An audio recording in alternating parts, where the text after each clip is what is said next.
Greetings, YouTube. In these hard budgetary times, created by conservatives, I should point out, you constantly hear about cutting programs that aren't needed.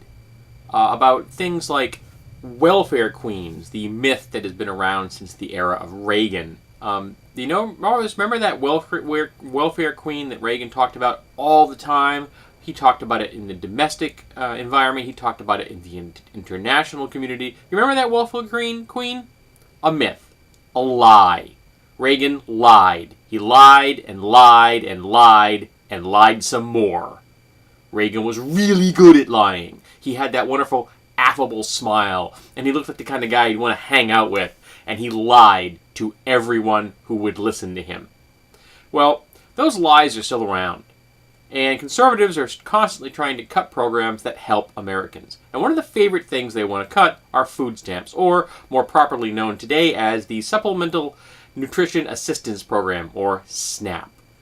Now, people say, oh, SNAP is being used by layabouts and people who want to stay on a program forever and don't want to work. They just want free food. Well, here's the reality. It helps people who are well below the poverty line. It helps mothers that are raising children. It helps infants. It helps children. And it helps the elderly.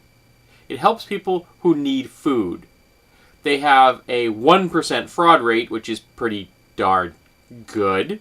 The average person stays on the program about 9 months. Some longer than that, of course, and some less than that. I've known several people who have been on the program.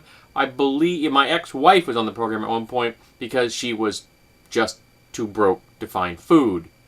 And it's part of people saying things like, well, we know charity will take care of it. No, charity will not take care of it. Food banks and churches cannot take the load that is currently being supplied by the federal government.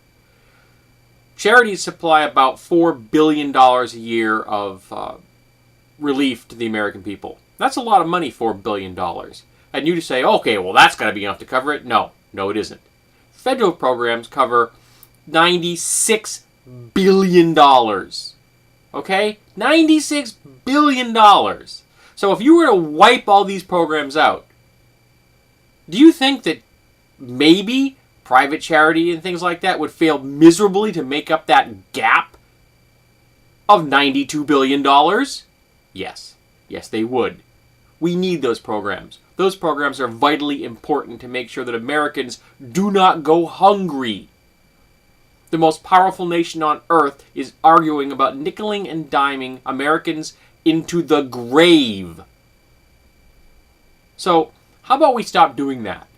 How about we start looking to cut the budget where, say, we have the largest segment of fact, like the military, or farm subsidies for non-food items, or the loopholes that are used by the wealthy, or, say, how about we start gaining revenue by taxing the wealthy? Isn't that a concept? So anyone out there who thinks that charity will pick up the slack is off by $92 billion.